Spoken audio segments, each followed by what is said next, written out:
Magandang hapon. Ngayon ay ano ba ngayon? December 17, 2024. Ngayon ay Tuesday. So ang sabi nila palala daw ng palala yung traffic ngayon dito sa EDSA, sa Metro Manila, sa NCR. What? Kasi ngayon daw ay magpapasko.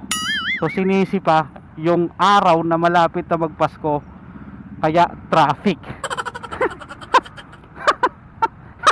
Halos araw-araw ako dumadaan dito sa EDSA.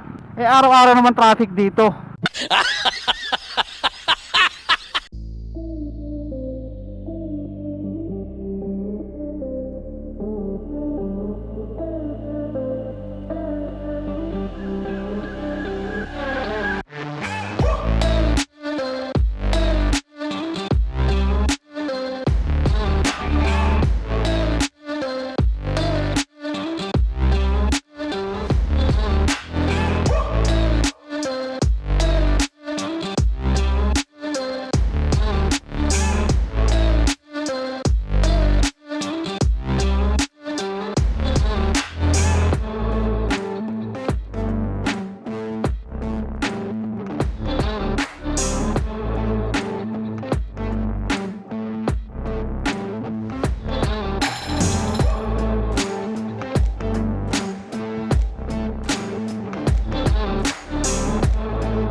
So ayan kung makikita niyo yung daan dito, ayan parang mas pinakipot nila. So ayan di ba? So dati kasi nandun to kaya medyo maalwan-alwan pa So ngayon pinakipot ng konti. So ayan. Di ba? Ganoon din sa kabila, alam ko Kakanan ako dito. Pamindanao Ave. So pinakipot dito kaya mabagal.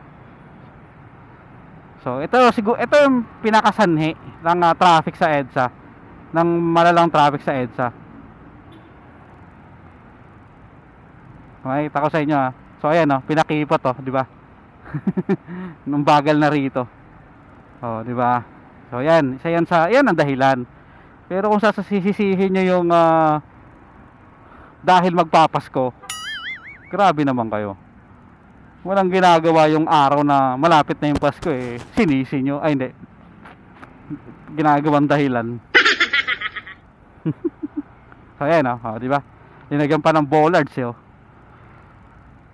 ay ng traffic cones.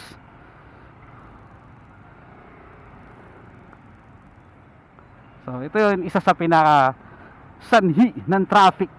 Kaya lumala yung traffic sa EDSA dahil dito. So ayan, di ba? Oo, kumipot ba? Kumipot. So ayan. So baka kasi yung iba hindi pamilyar, baka mamaya yung iba hindi naman masyado dumadaan dito. Ay, ang lala ng traffic. Ay, sobrang ano na sa EDSA, sobrang traffic. Ay, ano ba yan? Ang traffic dyan. Matagal na pong traffic sa EDSA.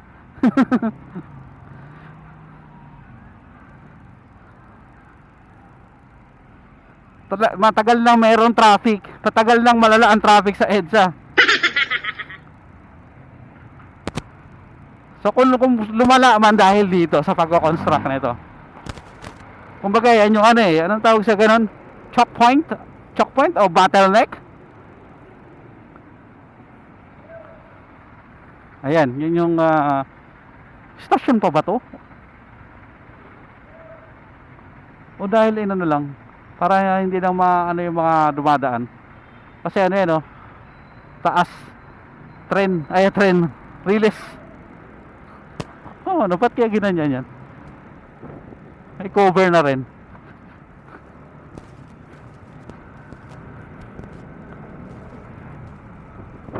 Balik. Ito tayo sa Trinoma, ayan. Medyo maalwan ngayon. Siguro kakagaw lang ng traffic light. Ditso pala. Nadulas, ay. Sabi ko na.